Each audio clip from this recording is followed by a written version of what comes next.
ธัมมังสรณังกัจฉามิสังฆังสรณังกัจฉามิกราบนมัสการพระมหาเถระพระสังฆาธิการพระเถรานุเถระสวัสดีท่านผู้ฟังและผู้ชมทุกท่านที่ติดตามในรายการ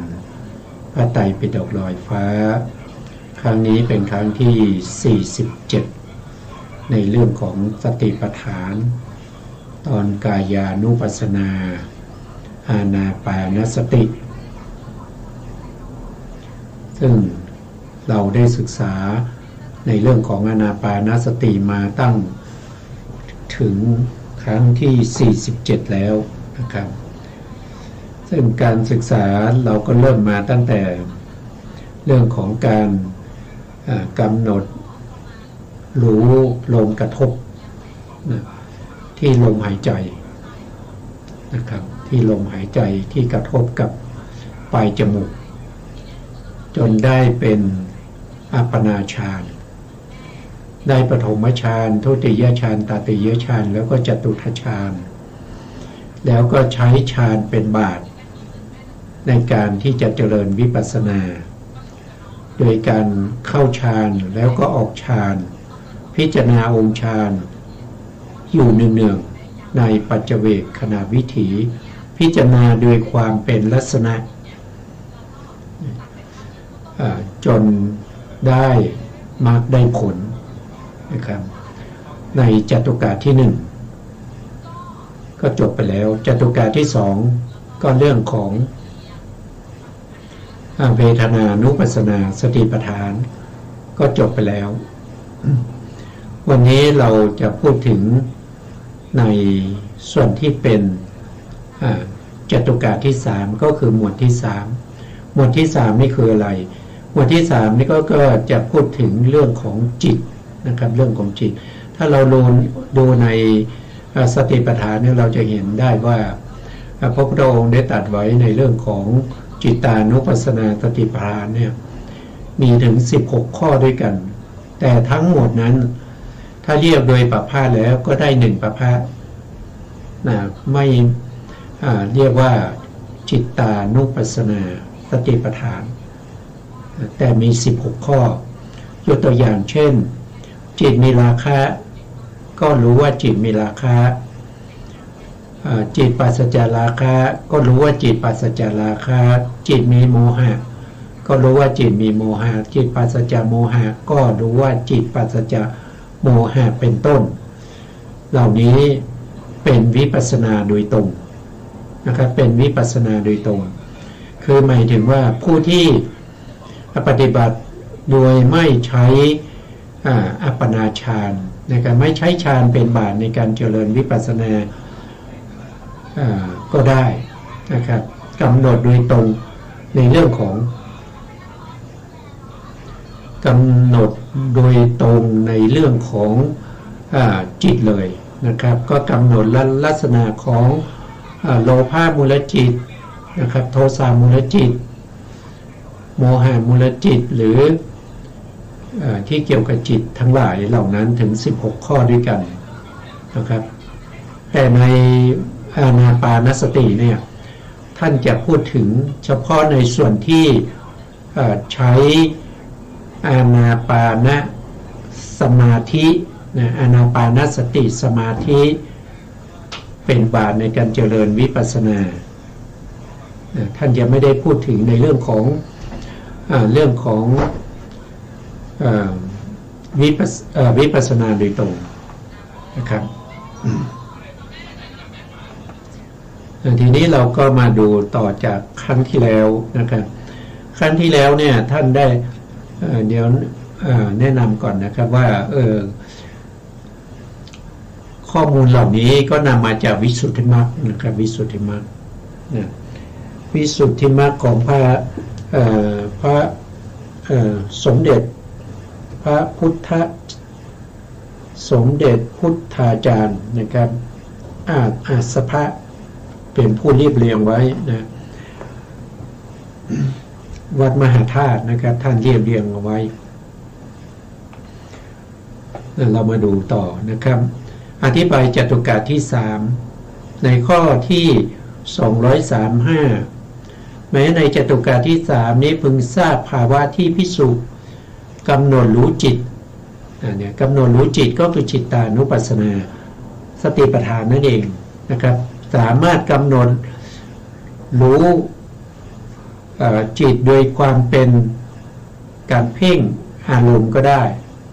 นะครับเพ่งอารมณ์เพ่งอารมณ์นี้ก็คือได้แก่ฌานนั่นเองนะครับออกจากฌานแล้วก็มาพิจารณาตัวจิตในปัจเจเวคขณวิถี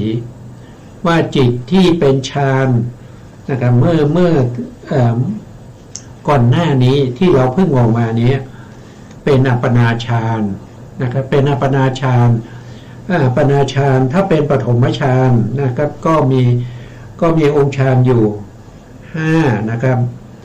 บรรลุปฐมฌานมีวิตกมีวิจารมีปิติและสุขอันเกิดแต่วิเวกอยู่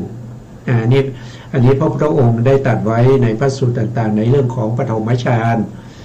นะครับถ้าบางท่านอาจจะใช้ทุติยฌานนี่เป็นบาตรนะครับก็บรรลุทุติยฌานมีความผ่องใสแห่งจิตภายในเป็นธรรมเอกผุดขึ้นเพราะวิตกวิจารสงบไปไม่มีวิตกไม่มีวิจารมีแต่ปิติและสุขอันเกิดแต่สมาธิอยู่บางท่านก็จะก็เข้าตติยฌานนะครับเข้าตติยฌานแล้วก็เป็นบาตรในการเจริญวิปัสสนานะครับตติยฌานก็มีอุเบกขามีสติสัมปชัญญะสวยสุขด้วยนามกายพอปิติสิ้นไปบรรลุตติยฌานที่พระอริยเจ้าทั้งหลายสรรเสริญว่าผู้ได้ฌานนี้เป็นผู้มีอุเบกขามีสติอยู่เป็นสุขนะครับก็จะมีสุขนี้ก็คือองค์ฌานของที่ยังเหลืออยู่ในตติยฌานนะครับตติยฌานในองค์ฌานก็จะเหลืออยู่2ก็คือสุขกับเอกคตาแต่บางท่านอาจจะใช้ฌาน4นะครับเป็นบาตรในการเจริญวิปัสสนาบรรลุจตุตถฌานไม่มีทุกข์ไม่มีสุขเพราะสุขและทุกข์และดับโทมนัสและโสมนัสก่อนได้มีสติบริสุทธิ์เพราะอุเบกขาอยู่ในจตุตถฌานก็มีองค์ฌาน2นะครับจตุตถฌานเนี่ยละตัวสุขไปแล้วนะครับไม่มีสุขนะครับมีอุเบกขากับเอกคตาเพราะได้จตุตถฌานเนี่ยไม่มีสุขไม่มีทุกข์ดับโสมนัสและโทมนัสมีสติบริสุทธิ์เพราะอุเบกขาอยู่มีอุเบกขากับเอกคตานั่นเอง ก็ขึ้นอยู่กับแต่ละบุคคลนะครับแต่ละบุคคลว่าท่านมีความชำนาญแล้วก็มีอัธยาศัยที่จะใช้ฌานระดับไหนฌานทุกฌานที่เราพูดถึงตอนนี้เราพูดถึงอานาปานสตินะฌานทั้งหมดที่เกิดจากลมหายใจนะครับไม่ใช่ฌานที่เกิดจากกสิณไม่ใช่ฌานที่เกิดจากอสุภะหรือว่าไม่ใช่ฌานที่เกิดจากกายคตาสติอะไรพวกนี้ไม่เกี่ยวกันนะครับในที่นี้เราจะพูดเฉพาะในเรื่องของอานาปานสติสมาธิก็คือได้กำหนดรู้ลมหายใจแล้วก็เข้าฌานแล้วก็ออกจากฌานแต่ฌานที่ท่านเข้าเนี่ยก็ขึ้นอยู่กับอัธยาศัยของท่านหรือว่าขึ้นอยู่กับฌานที่ท่านได้บางท่านอาจจะ ได้ฌานระดับสูงก็คือจตุทัชฌานนะอานาปานสตินี้อานาปานสติสมาธินี้ได้เฉพาะรูปฌานนะครับในฌานที่เป็นฌานสี่จตุทัชฌานเนี่ยหมายถึงที่เป็นรูปฌานไม่ได้หมายถึงอรูปฌานไม่ได้รวมอรูปฌานอยู่ด้วยนะครับเอาเฉพาะที่เป็นรูปฌาน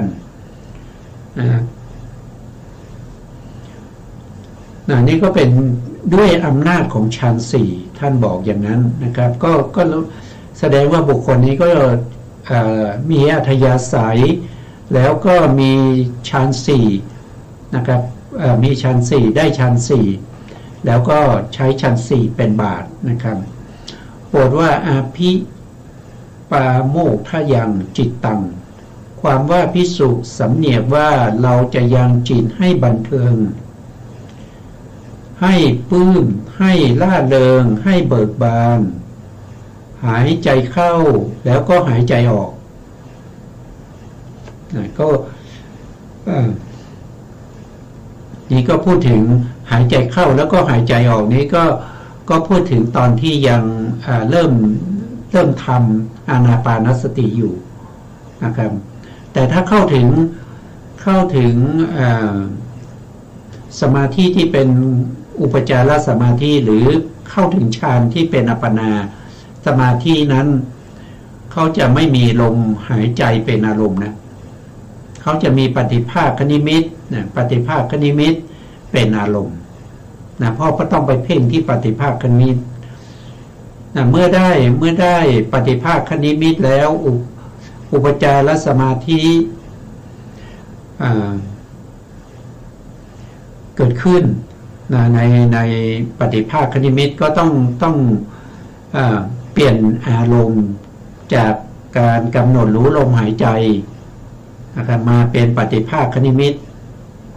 แต่ละคนก็จะมีปฏิภาคนิมิตที่แตกต่างกันไปไม่เหมือนกันนะในเรื่องของอานาปานสติสมาธิเนี่ยมีปฏิภาคนิมิตที่แตกต่างกันนะครับไม่เหมือนกันนะครับยกตัวอย่างเช่นบางท่านอาจจะเห็นเป็นหมอกเป็นควันนะครับเห็นเป็นไม้ค้ำ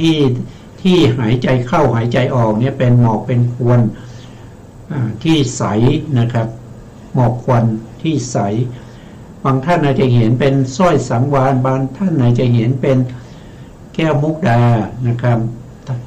หรือว่าจะเห็นเป็นพระจันทร์พระอาทิตย์เห็นเป็นล้อเห็นเป็นสิ่งต่างๆแล้วแต่อัธยาศัยของแต่ละท่านไม่เหมือนกันเมื่อกำหนดปฏิภาคนิมิตนั้นไปเรื่อยๆก็จะได้ฌานนะครับเมื่อเข้าฌานที่สี่นะครับเข้าฌานที่สี่แล้วก็ออกจากฌานที่สี่เมื่อออกจากฌานที่สี่เนี่ยก็ฌานวิถีที่เป็นฌานสี่ใช่ไหมครับครั้งก่อนเรานำวิถีจิตมาให้ดูนะครับเป็นมโนทวารวิถีนะครับมโนทวารวิถีในขณะที่เราได้เขาเรียกว่าเป็นอาทิกรรมิกาฌานแล้วก็ทำอาทิกรรมิกาฌานนี้ให้เกิดความชำนาญให้เกิดเป็นวสีทั้งวสีห้าจนชำนาญแล้วก็ออกจากฌานมาในปัจเจเวคขณะวิถีออกจากฌานก็ลงสู่ภวังค์จากภวังค์ก็จะขึ้นวิถีใหม่วิถีที่ขึ้นนี้จะเป็นวิถีที่เป็น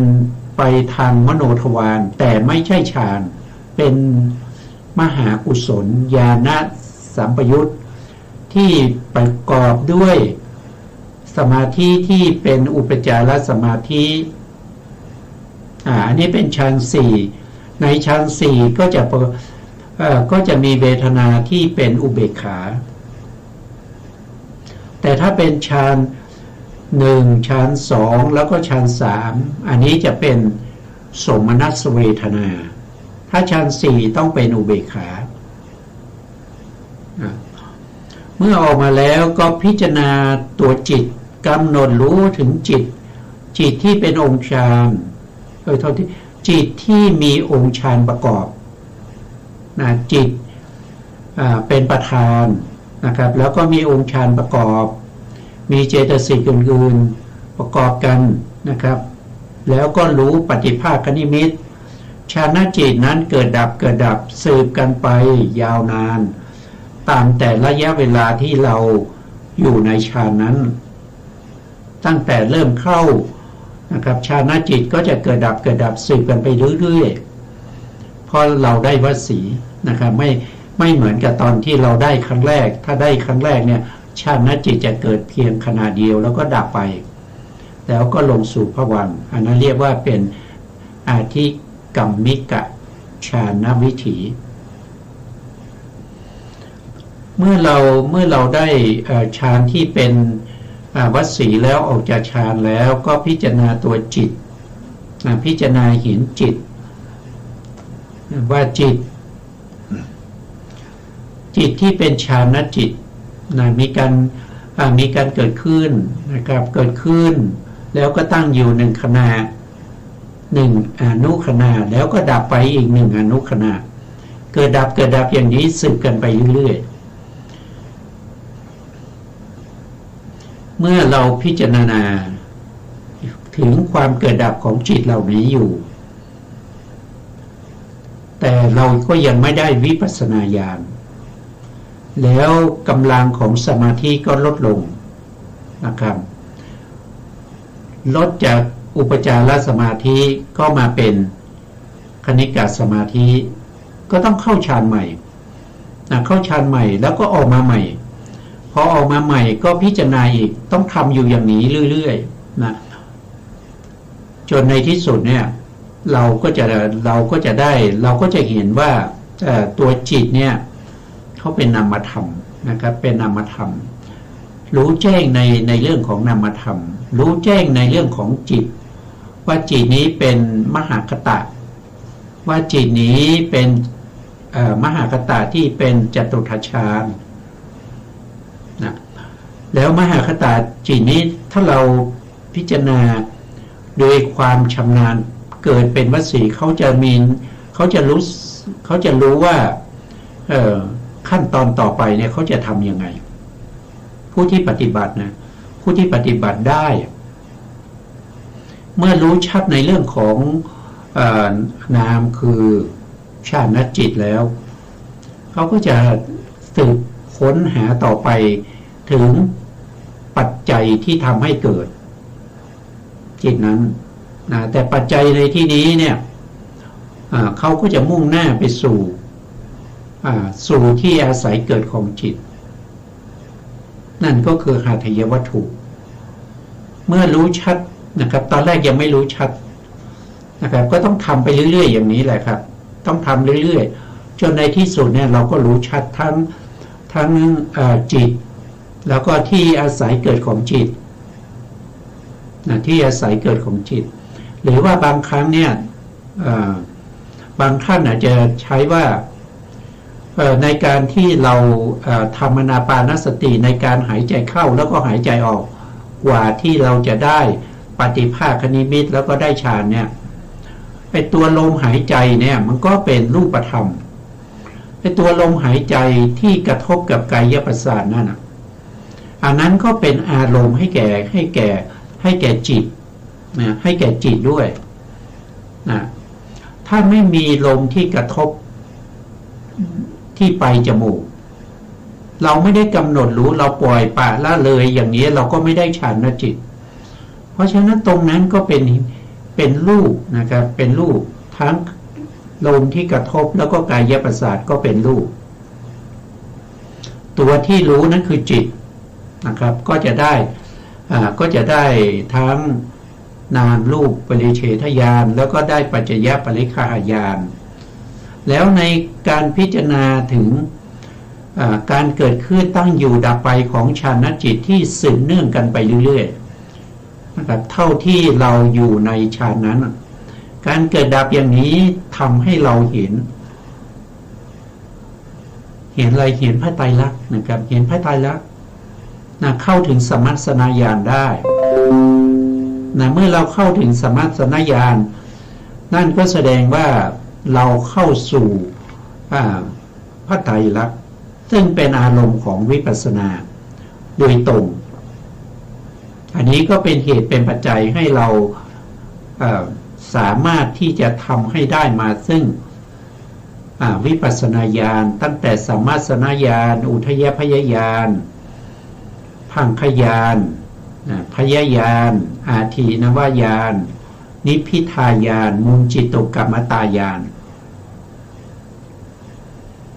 ปฏิสังขารญาณสังขารุเปกขายานแล้วก็อนุโลมญาณผู้ที่ปฏิบัติวิปัสสนามาจนถึงอนุโลมญาณนี้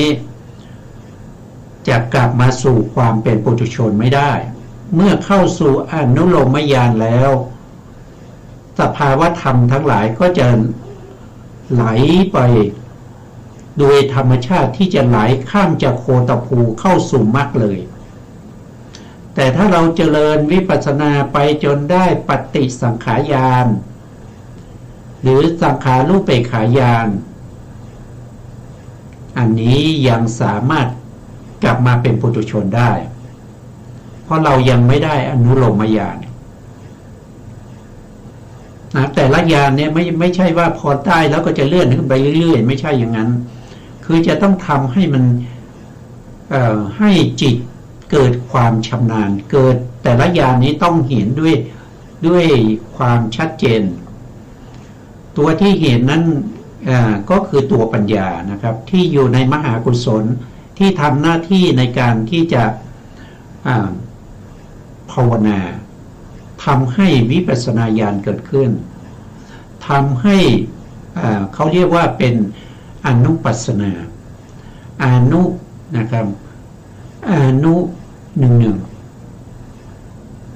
อนุนี่แปลว่าทำให้มีบ่อยๆทำให้หนึ่งวิแปลว่าวิเศษปัสสนาคือปัญญาก็คือทำให้เห็นแจ้งในวิปัสสนาญาณอยู่หนึ่งไม่ว่าแต่ละญาณก็ต้องทำอย่างนี้สิ่งเหล่านี้เขาจะเลื่อนระดับไปเองไม่ใช่เราไปกำหนดให้เขาว่าเราจะต้องได้นามรูปปริเฉทญาณเราจะต้องได้ปัจจยปริฆาญาณเราจะต้องได้สัมมาสนญาณคือญาณเหล่านี้เขาจะเลื่อนระดับขึ้นไปสมควรแก่การปฏิบัติของเรานะครับ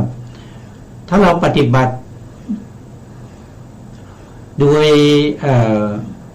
ดยการเอาใจใส่อย่างมากมายบางครั้งญาณเหล่านี้ก็ไม่เกิดนะทำจนอุกิจบางครั้งญาณเหล่านี้ก็ไม่เกิดมันมีหลายเหตุผลที่ไม่เกิดนะครับบางคนอาจจะอาจจะปฏิบัติอย่างนี้ไม่นานนะครับญาณก็จะเลื่อนระดับขึ้นไปเพราะว่าวิปัสสนาญาณเนี่ยมันเป็นผลนะเป็นผลของการปฏิบัติเพราะฉะนั้นผู้ปฏิบัตินี้เขาจะรู้เองนะครับไม่ใช่จะต้องไปถามอาจารย์หรือว่าไปถามวิปัสสนาจารย์ว่าอาจารย์ครับตอนนี้ผมได้ญาณอะไรแล้วนะผมได้ญาณนั้นญาณนี้หรือยังนะครับก็ขึ้นอยู่กับตัวท่านเองนะครับท่านจะรู้เองว่าท่านไปถึงระดับไหนนะครับนามรูปปริเฉทญาณเนี่ยท่านก็ต้องรู้รูปรู้นามแล้วก็แยกรูปและแยกนามได้ไม่ใช่แยกได้ธรรมดาไม่ใช่แยกได้แบบเราได้ยินได้ฟังไม่ใช่แยกแบบเราศึกษาเล่าเรียนมาแต่แยกได้โดยธรรมชาติเมื่อเห็นก็รู้ทันทีว่าสิ่งที่เห็นนั้นเป็นรูปตัวที่เห็นเป็นนามเมื่อได้ยินก็รู้ทันทีว่ารูปนามเกิดขึ้นแล้วนะเสียงเป็นรูป ตัวได้ยินคือนามเมื่อได้กลิ่นไม่ได้รสไม่ได้สัมผัสเมื่อนึกคิดสิ่งเหล่านี้มันจะเป็นรูปเป็นนามหมดเลยนะรูปนามจะปรากฏชัดเจนทั้งหมดเลยเห็นปุ๊บก็รู้ทันทีว่าเป็นรูปเป็นนามเท่านั้นไม่ใช่สัตว์ไม่ใช่บุคคลเป็นแต่สภาวะตามความเป็นจริงรูปยังไงนะครับสิ่งที่เห็นนั้นมันเป็นรูปคือรูปารมณ์รูปารมณ์คือสีใช่ไหมครับสีที่กระทบกับจักขุประสาทเป็นปัจจัยให้เกิดจักขุวิญญาณตัวจักขุวิญญาณนั้นเป็นนามจักขุประสาทเป็นรูปสีรูปารมณ์ที่มันกระทบกับจักขุประสาทเขาเป็นรูปเหมือนกันแต่ตัวจักขุวิญญาณนั้นมันเป็นนามธรรมอย่างเงี้ยเขาจะรู้ชัดเจนอย่างเงี้ย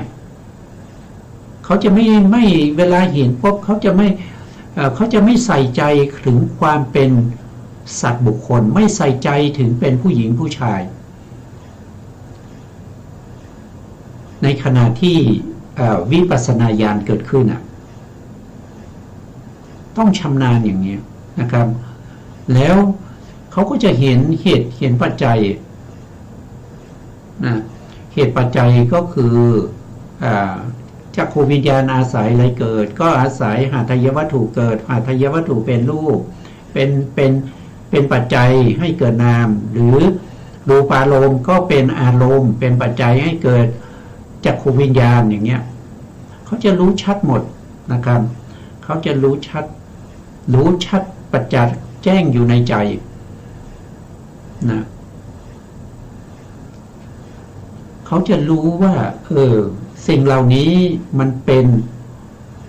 ของไม่เที่ยงมันมีการเกิดขึ้นแล้วก็ดับไปเกิดขึ้นแล้วก็ดับไปมันไม่เที่ยงนะเมื่อเห็นมันไม่เที่ยงบางท่านก็อาจจะเห็นว่าสภาวะธรรมเหล่านี้มันมีเกิดขึ้นแล้วก็ดับไปอย่างนี้มันคือทุกข์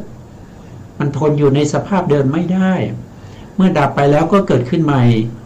นะครับมันก็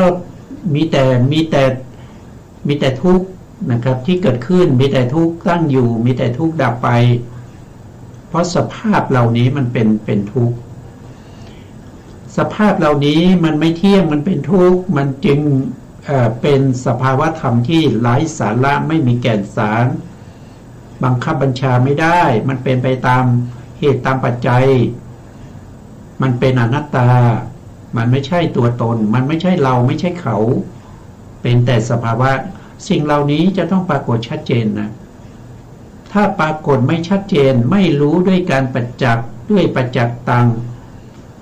นั่นแสดงว่าเรายังไม่ได้ญาณวิปัสสนาญาณนะครับผู้ที่เขาได้เขาจะรู้เองนะใครได้คนนั้นก็จะรู้เองเราอยากได้เราก็ต้องประพฤติปฏิบัติไปนะครับบางทีเราอาจจะมีอัธยาศัยมีอุปนิสัยมีบารมีได้บรรเพ็ญบุญมาก่อนแล้วในภพก่อนนี้นะเมื่อเรามาปฏิบัตินะเราตั้งใจปฏิบัติไม่นานเราก็จะได้วิปัสสนาญาณอย่างเนี้ยอันนี้ก็เป็นบุญบารมีของแต่ละท่านไม่เหมือนกันนะครับไม่เหมือนกันบางท่านก็อาจจะได้วิปัสสนาญาณแล้วแต่วิปัสสนาญาณไม่ก้าวหน้านะครับทรงอยู่ทรงอยู่ที่เดิมทิฏฐิภาคียะก็คือทรงอยู่ที่เก่าบางท่านอาจจะก้าวหน้าช้าๆบางท่านอาจจะก้าวหน้าเร็วขึ้นนี่ก็ขึ้นอยู่กับแต่ละท่านนะความว่าพิสุทธิสำเนียกเลยเนี่ยตรงหายใจเข้าแล้วก็หายใจออกนะครับเนี่ยเราผ่านไปนะครับในบทเหล่านั้นนะการบันเทิงยิ่งย่อมมีด้วยอาการสองคำว่าบันเทิงเนี่ยนะบันเทิงเนี่ยก็คือทำให้จิตเกิดความบันเทิงเกิดความอิ่มเกิดความเพลิดเพลินเกิดความสนุกสนานอะไรพวกเนี้ยนะครับมีด้วยสองประการท่านบอกว่าคืออาศัยอำนาจของสมาธิเนี่ยอาศัยอำนาจของฌานนั่นเอง อัปปนาฌานหรือตั้งแต่อุปจารสมาธินะหรือว่าคณิกะสมาธิที่มีกำลังก็จะรู้ได้นะก็จะเริ่มรู้ได้ละมันเกิดความบันเทิงเกิดความปราโมทย์น้อยๆนะครับเริ่มมีขึ้นมาอย่างเงี้ยด้วยสมาธินะด้วยสมาธิไปจนถึงอัปปนาได้ฌานเนี่ยก็จะเห็นชัดนะเห็นชัดแล้วก็รู้สึกได้ชัดว่าการมาสุขที่เราเคยมีสุขเราได้เห็นสิ่งสวยๆเรามีความสุขเราได้ยินเสียงไพเราะเรามีความสุขสุขเหล่านั้นมันไม่เทียบเท่ากับสุขในสมาธิเลยสุขในสมาธิมันยิ่งกว่านั้นนะครับถ้าเปรียบเทียบกันเนี่ยเปรียบเทียบไม่ได้นะเพราะสุขในสมาธิมันยิ่งใหญ่เหลือเกินนะครับจะเอาการมาสุขไปเปรียบเทียบไม่ได้นะด้วยสมาธิหนึ่งแล้วก็ด้วยวิปัสสนาอีกหนึ่งนะครับท่านจะมีอธิบายนะถามว่าบันเทิงด้วยสมาธิอย่างไรแก้ว่าภิกษุเมื่อเข้าฌานสองมีปิติอันนี้คือบันเทิงในฌานนะครับมีปิติท่านบอกว่าฌานสองนะท่านมุ่งหมายที่ปิติก็คือฌานสองเพราะขึ้นฌานสามเนี่ยละปิตินะครับละปิติก็จะข้ามไปอีกข้อหนึ่งนะครับมีสุขนะเธอยังจิตให้บันเทิงปลื้มด้วยปิติอันสัมปยุทธ์ด้วยธรรมในขณะเข้าฌานในขณะเข้าฌานเนี่ยปิติมีกำลังเพราะปิตินี่เป็นองค์ฌานเพราะฌานสองเนี่ยมีองค์ฌานสามใช่ไหมครับละวิตกกับวิจารไปก็จะเหลือปิติสุขแล้วก็เอกคตาตัวปิตินี่ก็จะบันเทิงนะครับจะสุขใช้สุขก็ไม่ถูกนะปิติปีมปีมพาโมดนะบันเทิงล่าเริงอะไรพวกนี้นะครับก็จะมีกำลังนะก็จะเห็นอย่างนี้นะครับรู้สึกอย่างนี้นะรู้สึกได้นะครับรู้สึกได้แล้วก็บันเทิงด้วยวิปัสสนาอย่างไรคือภิกษุขานเข้าฌานสองอันมีปิติออกแล้วพิจารณาปิติอันสัมปยุทธ์ด้วยญาณสัมปยุทธ์ด้วยญาณก็คือปัญญาด้วยความสิ้นไปเสื่อมไปเธอทำปิติอันสัมปยุทธ์ด้วยญาณเป็นอารมณ์ยังจิตให้บันเทิงให้ปลื้มอยู่ในขนาดวิปัสสนาญาณอย่างนี้ก็คือหมายถึงว่าเป็นสุขด้วยวิปัสสนาเนี่ยก็คือออกจากฌานเมื่อออกจากฌานแล้วก็ปัจเจเวคขณวิถีในการพิจารณาองค์ฌานนะครับพิจารณาตรงนั้นก็จะเห็นว่าปิติเนี่ยนะ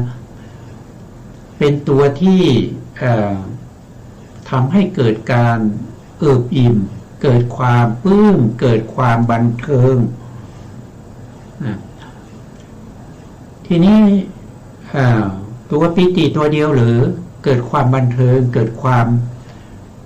ปราบปลื้มไม่ใช่อย่างนั้นนะ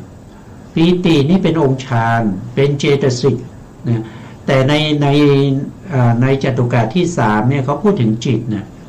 เพราะฉะนั้นสัมปยุตธรรมนะสัมปยุตธรรมที่มีจิตเป็นประธานเนี่ยทั้งหมดนั้นก็จะบันเทิง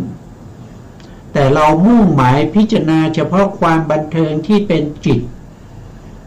นะครับจิตนั้นคือฌานจิตฌานจิตนั้นก็คือฌานที่สองนะทุติยฌานเราก็เห็นว่าจิตนั้นนะมันคอยแล้วก็บันเทิงแล้วก็แบบปลื้มเอิบอิ่มใจไปด้วยตัวองค์ฌานก็ทำนองเดียวกันนะครับก็พิจารณาอย่างนี้มันเกิดความรู้สึกอย่างนี้ได้เนี่ยก็เพราะว่าเราพิจารณาตอนปัจเจเวคขณวิถีเราไม่ได้อยู่ในฌานนะถ้าเราอยู่ในฌานนั้นอารมณ์เขามีอยู่อย่างเดียวเท่านั้นคือปฏิภาคนิมิต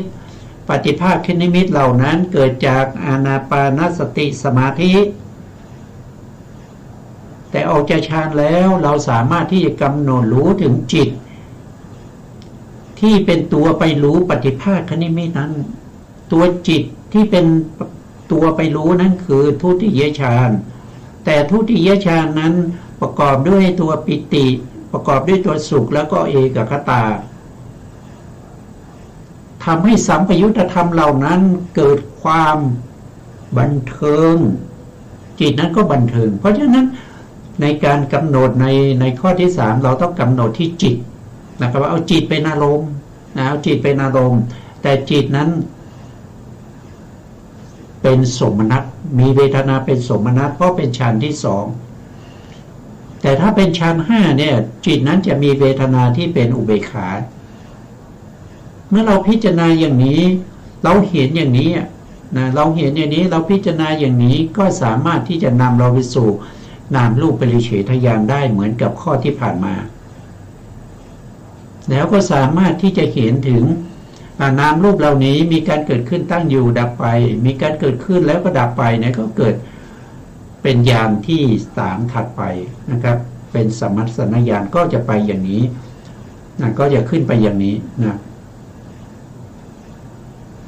ต่อไปผู้ปฏิบัติอย่างนี้ท่านเรียกว่าสำเนียกว่าเราจะยังจิตให้บันเทิงยิ่งหายใจออกหายใจเข้าแล้วก็หายใจออกอันนี้คือข้อที่สองนะครับในจตุกะที่สามก็จะเป็นลักษณะอย่างนี้ให้จำไว้เสมอว่าถ้าเราพูดถึงอานาปานสติใ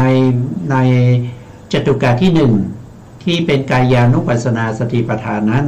ต้องทำให้ฌานให้เป็นฌานก่อนเมื่อทำให้เป็นฌานแล้วก็สามารถที่จะเจริญวิปัสสนาให้ได้มรรคได้ผลในกายานุปัสสนานั้นนี่ขั้นตอนที่หนึ่งพอมาขั้นตอนที่สองก็ที่เราได้อานาปานสมาธิในกายานุปัสสนาสติปัฏฐานแล้วก็ใช้เป็นบาตรในการเจริญวิปัสสนาในจตุกะที่สองนั่นคือเวทนานุปัสสนาสติปัฏฐานแล้วเราก็เข้าสู่วิปัสสนาญาณได้มรรคได้ผลเหมือนกันอย่างที่เราศึกษาไปแล้วมาตรงนี้เราก็ยังใช้อานาปานสติสมาธิที่เราได้ฌานมาตั้งแต่กายานุปัสสนาสติปัฏฐานนั้นมาเป็นบาตรมาเป็นบาตรในการเจริญจิตตานุปัสสนาสติปัฏฐานต่ออันนี้เป็นเรื่องของอานาปานสตินะแต่ถ้าเป็นในปัปพะอื่นนั้นก็ไปอีกแบบหนึ่งนะครับก็ต้องแยกให้ออกว่าอะไรนะครับเป็นสมาธิอะไรเป็นวิปัสสนาเพราะว่าในจตุกะที่สองคือเวทนานุปัสสนาสติปัฏฐานเนี่ยเป็นวิปัสสนาโดยตรงนะครับไม่ได้ใช้จตุกะที่สองคือเวทนานุปัสสนาไปเจริญสมาธิให้ได้ฌานไม่มีนะแบบนี้ไม่มีนะครับแล้วก็ในตติยฌานซึ่งเป็นจิตตานุปัสสนาสติปัฏฐานแล้วก็ใช้จิตตานุปัสสนาสติปัฏฐานไปเจริญสมาธิให้ได้ฌานอย่างนี้ก็ไม่มีเพราะฉะนั้นในจตุกะที่สองจตุกะที่สามจิตตานุปัสสนาสติปัฏฐานจิตแล้วก็จตุกะที่สี่ธรรมานุปัสสนาสติปัฏฐานเหล่านี้เป็นวิปัสสนาโดยตรงแต่จะเอามาต่อเป็นยอดของกายานุปัสสนาสติปัฏฐานที่เราได้อานาปานสติสมาธิมาแล้วก็จะเป็นอย่างนี้เพราะว่าในจตุกะที่หนึ่งที่เป็นกายานุปัสสนาสติปัฏฐานนั้นเป็นได้ทั้งสมถะแล้วก็วิปัสสนาเป็นทั้งสมาธิแล้วก็วิปัสสนาที่เราศึกษากันมานะครับก็ ยังไงอย่าลืมอย่าลืมถ้าเราลืมเราก็จะไม่เข้าใจนะครับว่าทำไมมันเป็นอย่างนี้อย่างนั้นนะ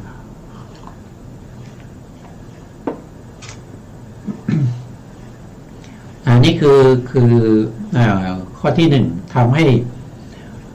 ทำจิตให้บันเทิงทำจิตให้บันเทิงนี่อันนี้คือมาจากสมาธิแล้วนะครับมาจากอานาปานสมาธิคือหายใจเข้าแล้วก็หายใจออกแล้วเป็นบาตในการเจริญจิตตานุปัสสนาสติปัฏฐานต่อมานะครับในบทว่าสมาหิตังจิตตังความว่าดำรงจิตให้เสมอคือตั้งจิตให้เสมอในอารมณ์ด้วยอำนาจปฐมฌานเป็นต้นก็หรือว่าเมื่อเข้าฌาน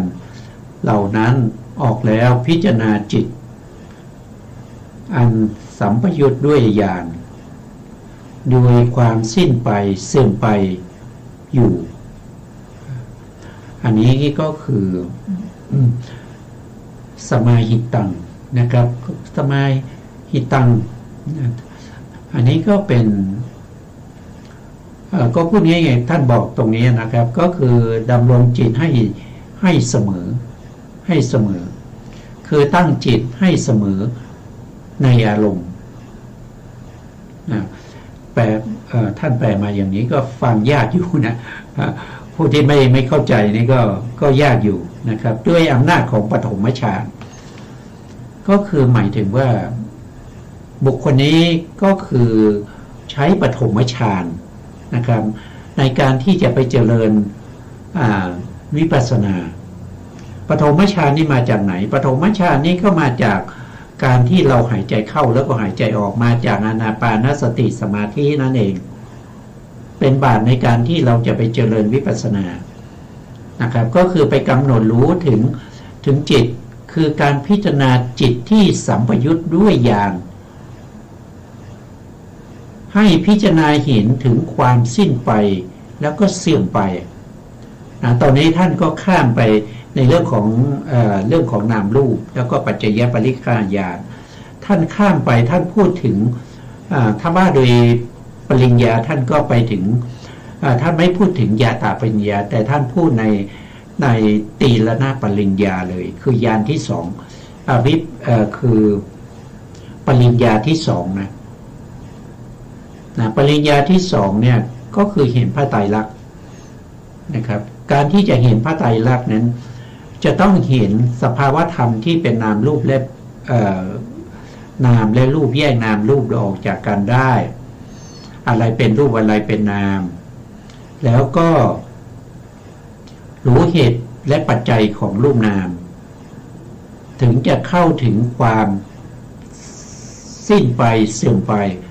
สลายไปหมดไปพังไปได้เพราะว่าการปฏิบัติธรรมถ้าว่าโดยญาณเนี่ยย่อๆเนี่ยเขาว่าโดยญาณนะครับญาณมีอยู่3ญาณหนึ่งคือญาตาปริญญาตาปริญญาเ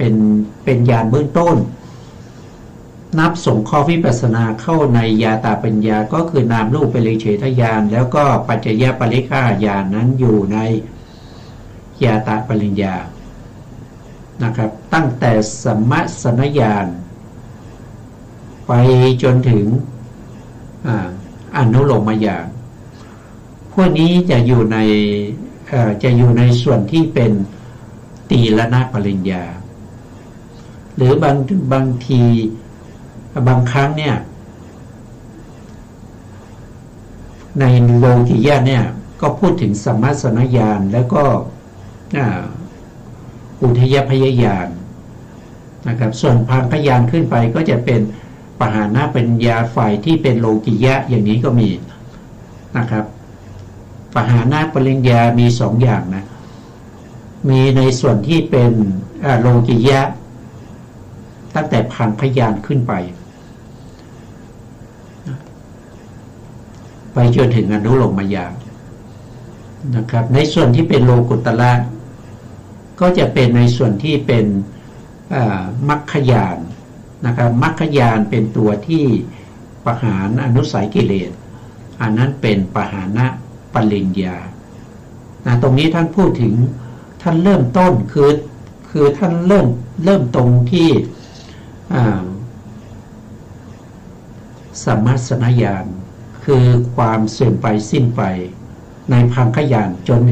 จนเห็นพระไตรลักษณ์พูดงั้นจนเห็นพระไตรลักษณ์ตรงนี้ก็คือตีรณปริญญานะเพราะอะไรก็เพราะว่าท่านได้พูดมาแล้วในเรื่องของยาตาปัญญาโดยส่วนมากในพระไตรปิฎกเนี่ยท่านก็จะข้ามยาตาปัญญาไปเพราะท่านคนในสมัยพุทธกาลนะครับสมัยพุทธกาลในส่วนมากเนี่ย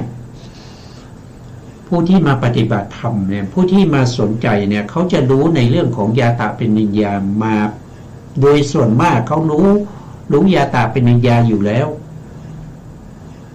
เพราะฉะนั้นพระพุทธองค์ก็จะแสดงยาตาปัญญานี้น้อยนะครับจะไม่ค่อยแสดงจะไปแสดงถึงตีรณปริญญาเลยในส่วนที่เป็นพระไตรลักษณ์ในส่วนที่เห็นว่ามันไม่เที่ยงเห็นว่ามันเป็นทุกข์แล้วก็เห็นว่าเป็นอนัตตาเลยเพราะการแสดงธรรมของพระพุทธองค์จะไม่แสดงธรรมที่มันไม่ก่อให้เกิดประโยชน์นะธรรมไหนที่ไม่ก่อให้เกิดประโยชน์เนี่ยพระพุทธองค์ละแล้วพระพุทธองค์จะถือเอาแต่สภาวะที่ก่อให้เกิดประโยชน์แก่เวนยสัตว์ทั้งหลายเพราะฉะนั้นเวนยสัตว์ทั้งหลายเนี่ยที่มีความรู้ความเข้าใจเห็นยาตาปริญญามาเชี่ยวชาญแล้วรู้ได้ด้วยการประจักษ์แจ้งอยู่ดีอยู่แล้วเพราะฉะนั้นมาฟังธรรมพระพุทธองค์ก็แสดงตีรณปริญญาให้ฟังนะครับก็คือต่อยอดไปเลยเพื่อให้เขาเนี่ยได้มรรคได้ผลได้รวดเร็วขึ้นแต่ถ้าบุคคลที่ไม่มีอะไรเลยเนี่ยนะพระพุทธองค์ก็จะแสดงบางครั้งก็แสดงเพื่อเป็นอัธยาศัยแก่บุคคลนั้นคือเขาไม่มีโอกาสที่จะได้บรรลุธรรมในภพนี้เพราะนั้นก็แสดงเป็นอุปนิสัยให้เขาเนี่ยได้ยินได้ฟังไว้ก่อนแต่การจะตรัสรู้ธรรมเนี่ยก็จะมีในภายภาคหน้านะก็คือต่อยอดให้นะครับเพราะฉะนั้นสิ่งที่ไม่มีประโยชน์พระพุทธองค์ตัดออกไปแล้วสิ่งที่สัตว์ทั้งหลายทำมาดีแล้วเนี่ยพระพุทธองค์เห็นว่าเห็นอัธยาศัยเห็นอุปนิสัยแล้วก็เห็นอินทรีย์ของเขาพร้อมแล้วที่จะ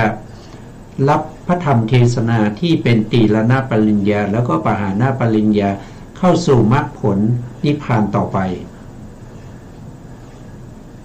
นะพระพุทธองค์ไม่แสดงธรรมให้เสียเวลาสำหรับบุคคลที่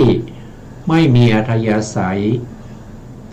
นะไม่มีอัธยาศัยไม่น้อมใจในการที่จะรับฟังนะครับเพราะอย่างนั้นก็ไม่พระพุทธองค์ก็ไม่แสดงนะครับอันนี้เราก็เข้าถึงความสิ้นไปดับไป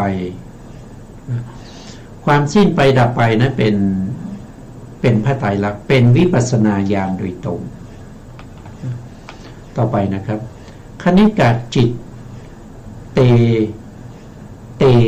กะคตาคณิกะจิตคณิกะก็คือเป็นขณะนะครับจิตเป็นจิตที่เป็นขณะนะเอกคตาเนี่ยเป็นจิตที่มีกำลังจิตแต่ละดวงที่มีกำลังนะครับเอกคตานี่คือสมาธินะเอกคตานี่คือสมาธินะภาวะที่จิตมีอารมณ์เป็นหนึ่ง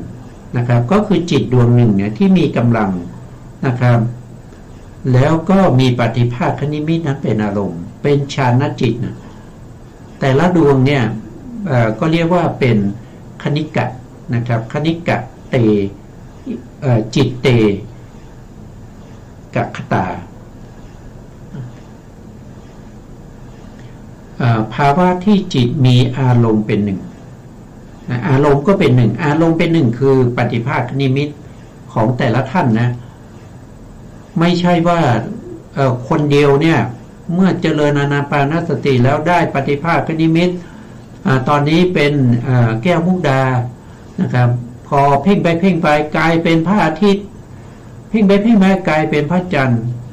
เพ่งไปเพ่งไปเป็นสร้อยสังวาลเพ่งไปเพ่งไปเป็นหมอกเป็นควันอย่างนี้ไม่ใช่นะก็คือหมายถึงว่าท่านได้อะไร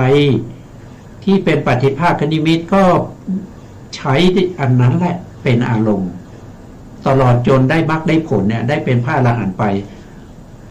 นะครับก็จะมีปฏิภาคนิมิตอย่างนั้นประจำเราอยู่ประจำตัวประจำในฌานจิตนั้นนะฌานจิตนั้นกำหนดรู้ปฏิภาคนิมิตอย่างนั้นไปตลอดนะไปตลอดใช้ปฏิภาคนิมิตนั้นเป็นอารมณ์ของฌานจิตตั้งแต่ปฐมฌานทุติยฌานตติยฌานจตุตฌานนะแต่ที่เป็นแต่ละฌานเนี่ยก็เพราะว่าหนึ่งคือมีองค์ฌานไม่เท่ากันการละองค์ฌานแต่ละองค์ฌานใช่ไหมครับนะครับสองก็คือ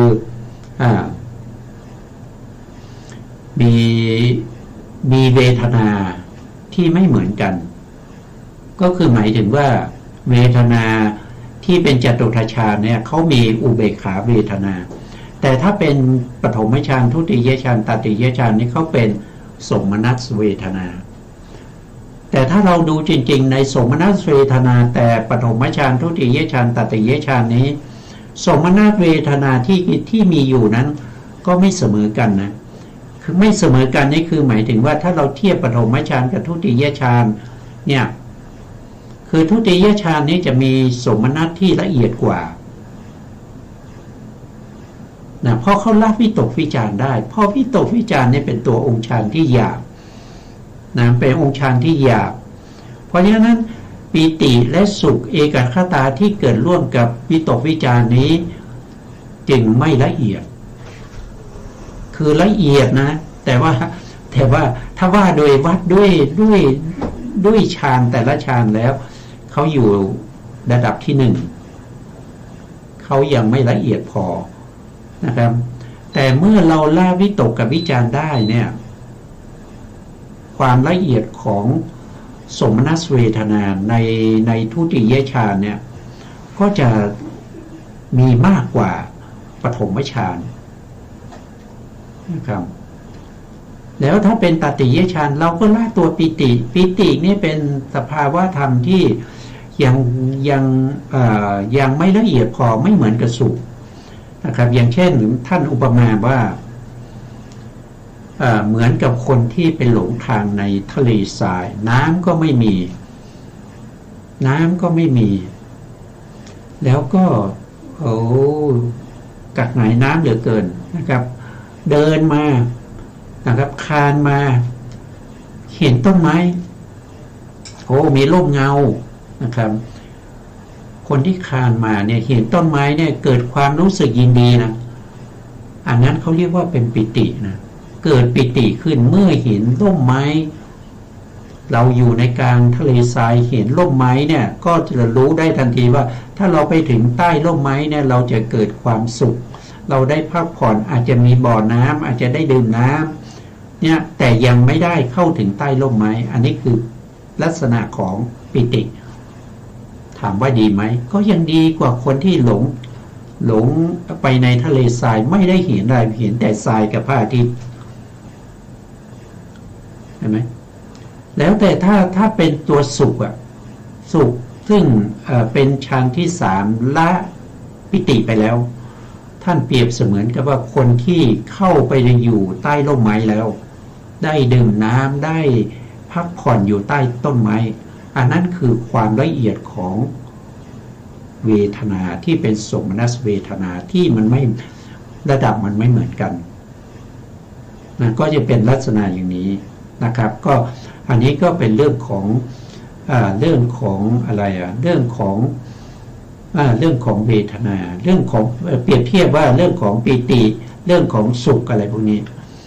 นะ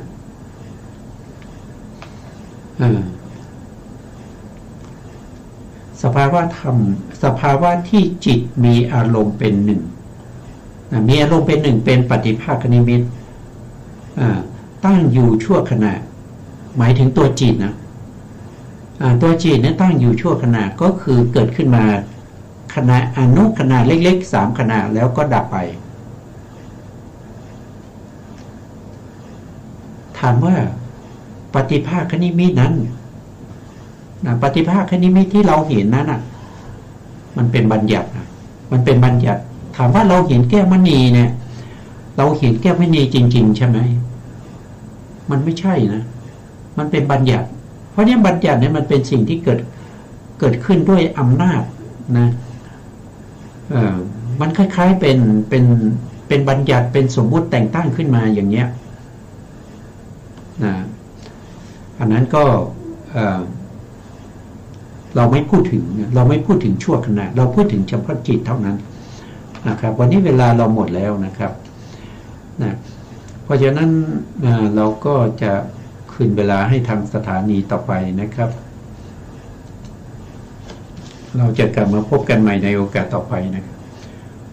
สถานีขอกราบขอบพระคุณพระครูสมุทรวิสุวัฒน์วรกิจโจผู้อำนวยการสถานีวิทยุเพื่อการศึกษาพระพุทธศาสนาและวัฒนธรรม FM 104.5 เมกะเฮิรตซ์วัดฝายหินจังหวัดเชียงใหม่และขอกราบขอบพระคุณพระครูปริยัติยานุศาสตร์ขอบคุณท่านผู้ฟังและผู้ชมทุกท่านที่ติดตามในรายการพระไตรปิฎกลอยฟ้าพบกันใหม่ในโอกาสต่อไปครับวันนี้ลาไปก่อนครับสวัสดีครับ